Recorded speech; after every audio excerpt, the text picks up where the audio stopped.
O Vida de Jornalista tem o selo da Rádio Guarda-Chuva. Jornalismo para quem gosta de ouvir. Oi, eu sou o Rodrigo Alves e esse é o segundo dos 5 capítulos de Vidas Paralelas, uma série do podcast Vida de Jornalista. Se você não ouviu o primeiro capítulo, volta lá e ouve antes de cair nesse aqui. Se você ouviu, você vai lembrar que a gente começou a acompanhar o Bruno Vinícius e a Giovana Bronze lá em janeiro. Faz tempo, né?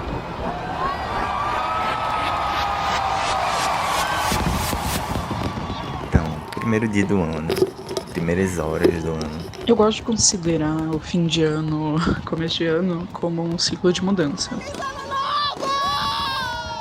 Voltei a ser freelancer, integro a agência Retruco. Eu não gosto, basicamente, do que eu faço. Um ano maravilhoso, de muita paz, saúde, Eu quero muito que 2020 venha com essas boas notícias. Mas eu gostaria muito de uma oportunidade no jornalismo. Primeiro de tudo é curtir muito carnaval. Eu gosto muito de carnaval também.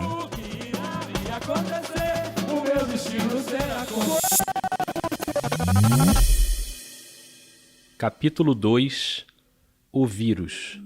Na China, uma pneumonia viral e com causas desconhecidas tem despertado a atenção de médicos, especialistas e autoridades. Veio o carnaval, que foi muito bom. Passei com meus amigos, como eu moro no centro do Recife, meio que fica muito perto de Olinda, que é onde as pessoas aproveitam durante o dia, e fica muito perto do Recife Antigo, que é onde as pessoas aproveitam à noite, assim. Mas acabei que fui mais para Olinda. Ainda aqui no Brasil, o coronavírus tem deixado muita gente preocupada, principalmente com a chegada do carnaval. A gente lembra que não existe nenhum caso confirmado de coronavírus por aqui e as autoridades reforçam. O carnaval foi muito bom, considero que foi, acho que, um dos melhores.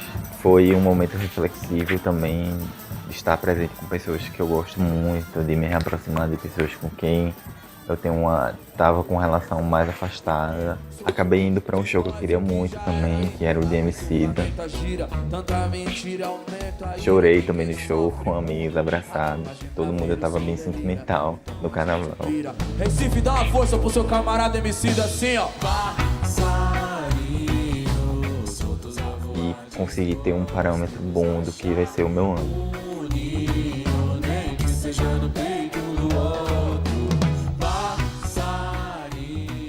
Agora a gente tá no dia 24 de fevereiro, em Recife.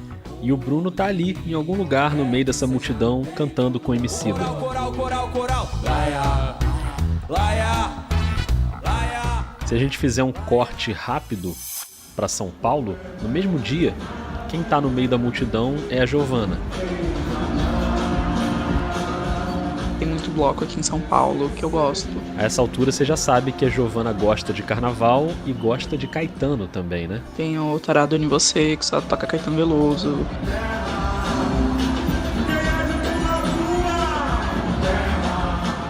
Altos carnavais.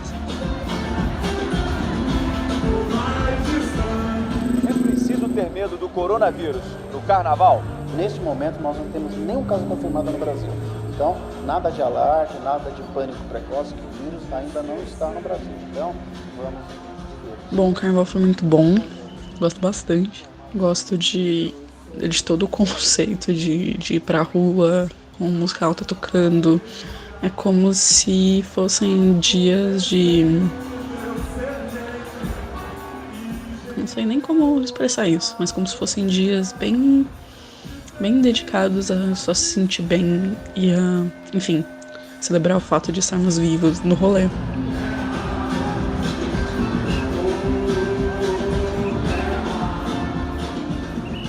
Você que tá ouvindo, você lembra como foi o seu carnaval de 2020? É muito doido, né? Imaginar que aquela multidão na rua não fazia ideia do que estava para acontecer. O coronavírus estava na Ásia, na Europa, mas aqui o carnaval correu normalmente. Aí quando chegou na quarta-feira de cinzas, dia 26 de fevereiro...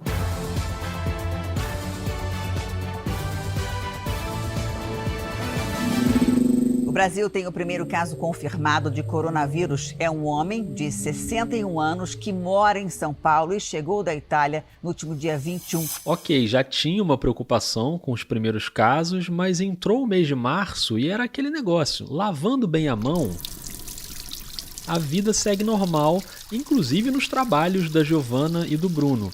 E jornalisticamente falando, teve mudança para os dois. Eu fui chamado para integrar novamente a Folha de Pernambuco. Você lembra que o Bruno já tinha passado uma vez pela Folha de Pernambuco, no caderno cotidiano, mas na virada do ano ele estava trabalhando como freela e cuidando da agência Retruco. E ele foi chamado para o jornal de novo, agora no caderno Diversão. Para a área de cultura, né? Cobrir cultura aqui do estado. Me quebrou totalmente porque eu não esperava, né? Voltar a essa rotina de jornal, voltar a essa rotina de cobertura. Mas até então está sendo muito bom. E também teve notícia boa no trabalho da Giovana em São Paulo. Eu meio que, mudei de cargo. Eu deixei de ser redatora da empresa de tecnologia e passei a ser gestora de eventos. Ou seja, em vez de escrever a newsletter que ninguém lê, a Giovana estava organizando todos os eventos da empresa, inclusive com a chance de viajar o país todo. E isso me animou. Eu tava sempre sendo desmotivada desde que o ano virou, assim, eu tinha muito na cabeça. Enfim, eu não tava nem um pouco feliz e isso meio que me deu uma motivadinha até continuar lá. Quer dizer, o carnaval foi ótimo e logo depois parecia que as coisas no trabalho iam engrenar. Só que aí... O estado de São Paulo confirmou na manhã de hoje a primeira morte pelo novo coronavírus no país, 3 semanas após o registro do primeiro caso. Foi um porteiro aposentado que morava no bairro do Paraíso, zona sul de São Paulo. Daí todos os eventos foram adiados ou cancelados. Então, basicamente, tudo que eu tava animada pra fazer foi colocado em pausa. Daí eu me senti 100% sem propósito lá. Por que serve uma gestora de eventos se não tá tendo evento? Pois é, tanto pra Giovana em São Paulo quanto pro Bruno em Recife, a alegria da mudança nesse início de ano durou as mesmíssimas 2 semanas depois que eu comecei a ser gestora de eventos. Eu passei 2 semanas fisicamente no jornal, né? Veio a pandemia.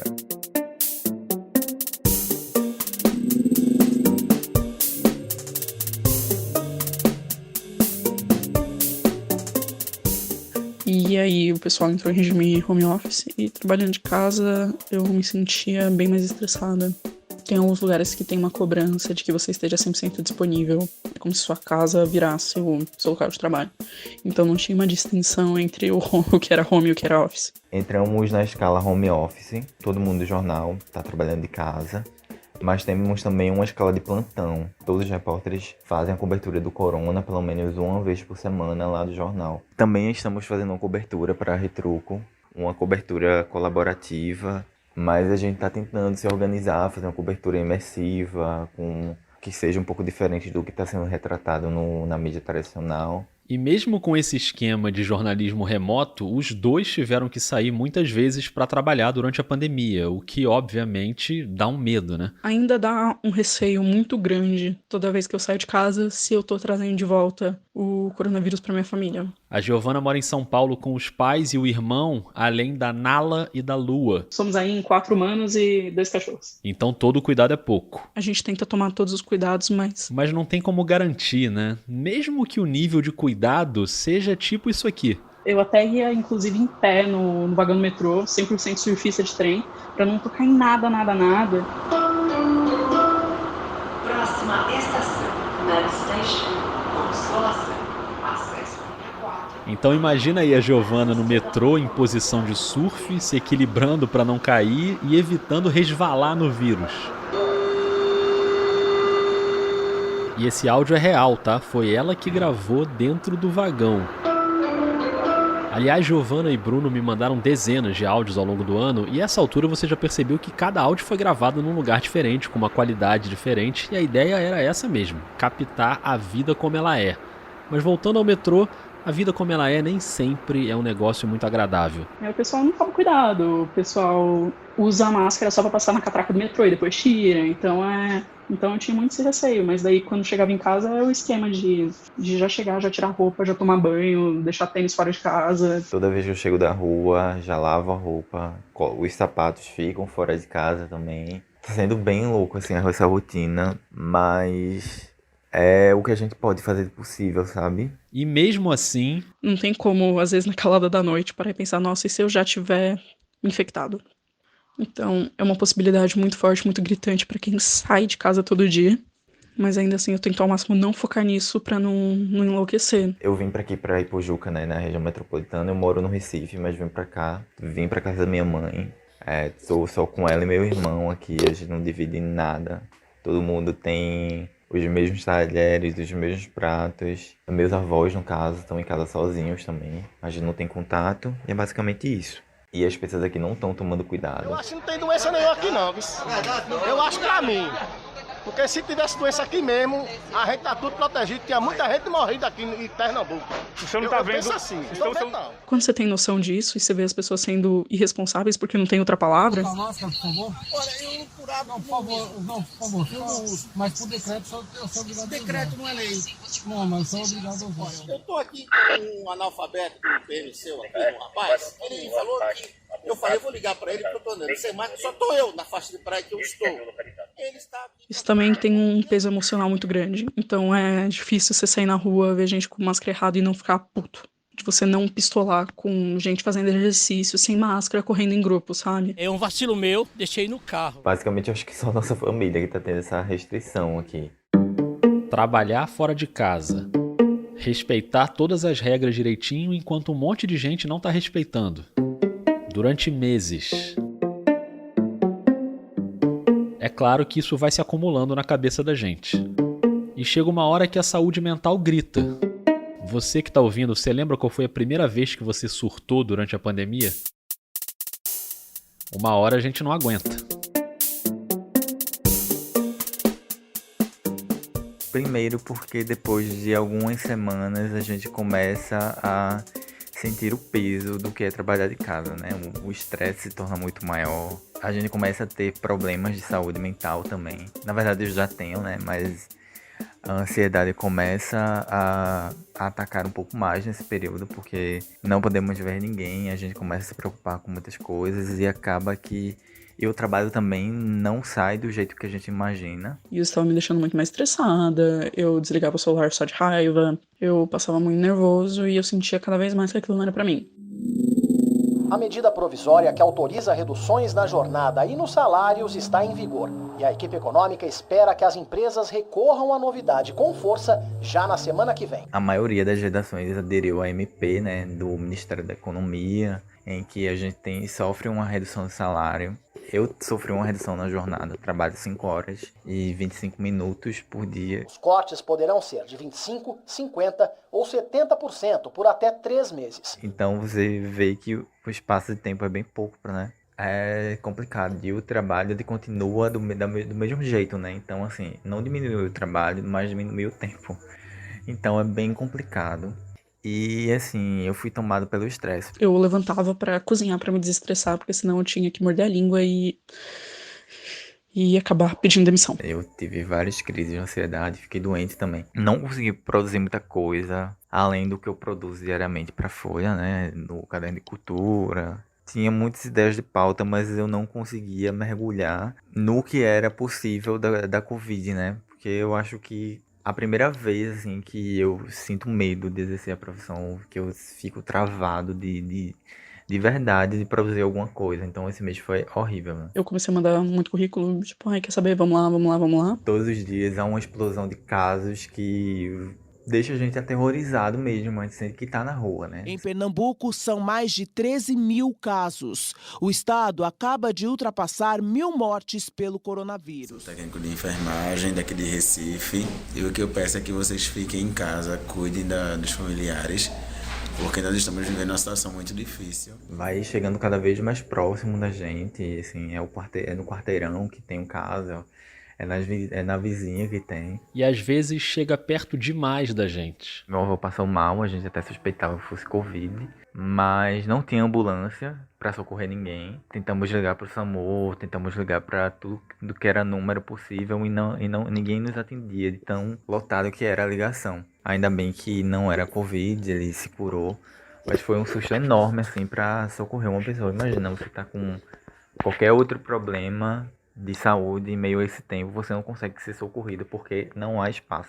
Então, este foi o primeiro baque, assim, sentido, dizer assim, nossa, a pandemia chegou de verdade até mim, assim. E no caso da Giovana, como se não bastassem as questões do trabalho, mandando currículo desesperadamente, ainda tem as derrotas que não tem nada a ver com a pandemia. O episódio que eu vou falar é o fato de eu ter sido roubada, né? Que eu já posso até pedir música no Fantástico, porque esse ano tiveram 3 tentativas de assalto, das quais 2 o assaltante conseguiu. As 2 primeiras foram até antes do coronavírus. Uma que a Giovana estava andando ali perto da ciclovia na Avenida Paulista, com o celular na mão. Otária. Calma, também não é assim. Passou um menino de bike e tentou arrancar meu celular. Mas não levou, o celular caiu no chão e tal, ok. Depois, no pré-carnaval, no centro de São Paulo... No bloco Tarado em Você. Aquele bloco que só toca Caetano, essa mulher ama Caetano Veloso. Estava eu despretensiosamente respondendo umas mensagens, quando de repente meu celular é arrancado da minha mão. E tem a terceira história, que é a mais cinematográfica de todas. Vamos voltar pro metrô. Eu estava sentada, respondendo umas mensagens e... esse é o problema, não posso mais responder mensagem fora de casa. Eu ia falar isso. Imagina usar o celular para gravar áudio do metrô e mandar para um podcast que tá fazendo uma série sobre como foi seu ano. E bem na hora que a porta ia fechar, um cara veio e arrancou o celular da minha mão. Na hora a adrenalina bateu pesado e eu simplesmente corri atrás do ladrão. O que, aliás, ninguém, hipótese alguma, deve fazer. A minha mãe e a minha chefe, as 2 me deram um puto esporro, falando assim, meu Deus, como que você corre atrás de um ladrão? Vamos combinar que foi um esporro merecido, né, Giovana? Mas enfim. O cara ficou claramente chocado, porque ele não esperava que A, uma mulher fosse correr atrás dele, e B, que essa mulher conseguiria abrir a porta e continuar correndo atrás dele. E aos gritos de pega ladrão, eu saí perseguindo esse cara na plataforma da estação Sumaré. Quase consegui tocar no pé dele na hora que ele pulou o muro, mas depois ele pulou o muro e pulou o barranco da estação Sumaré e é isso. Foi assim que eu tive meu celular roubado pela segunda vez, em 2020. E aqui tô eu cheio de culpa por ter pensado, caramba, ainda bem que ela me mandou os áudios mês a mês, porque imagina se ela acumula pra mandar vários de uma vez e o ladrão leva tudo. Não ia ter essa série que você tá ouvindo agora. Pensamento muito feio, ok? O que importa é que ficou tudo bem com a Giovana. E mesmo assim a Giovana às vezes demorava um pouco para mandar os áudios, atrasava umas semanas, e isso virou até uma piada nossa, porque todo o áudio que ela mandava começava com um pedido de desculpas. E eu falei para ela, eu vou montar um clipe com os seus pedidos de desculpa. E eu montei. Oi, Rodrigo, tudo bom? Primeiro de tudo, me perdoa, desculpa a demora de quase um mês, basicamente. E aí, Rodrigo, tudo bem? Perdão pela demora. Primeiro de tudo, por favor, me perdoa. Oi, Rodrigo, tudo bem? Me desculpa por te enrolar. Perdão pelo vacilo. Oi, Rodrigo, tudo bem? Então, primeiro de tudo, me perdoa pela demora. Então, primeiro de tudo, me desculpa. Juro que não é por mal. Juro que não é de propósito. Me desculpa mesmo. Giovana, agora publicamente não precisa se desculpar e muito obrigado por dividir tudo isso com vida, as vitórias e as derrotas. Aliás, tô achando que por enquanto tem muita derrota. Quero saber quando é que essa maré vai virar. Porque ali no fim de março, com a pandemia chegando forte, a Giovana só pensava em mudar de emprego. E o meu amigo, que também era dessa equipe, ele descolou outro emprego que ele já estava vendo antes dessa loucura toda. E ele decidiu sair assim que o mês acabasse. E daí eu pensei, bom, vai ficar mais difícil ainda de lidar com as coisas, e eu tô muito estressada, não tô curtindo. E vamos de currículo. Até que semana passada também conhecida como finalzinho de março, dia 24, eu meio que recebi uma mensagem me convidando pra fazer uma entrevista. Eu tinha mandado currículo pra eles e tal. E foi a entrevista mais rápida da minha vida, durou 4 minutos. Eu achei tudo 100% surreal e não tá acontecendo. E de noite o pessoal do RH entrou em contato pra dizer que eu passei. Opa! Pena que tá na hora de encerrar esse segundo capítulo de Vidas Paralelas.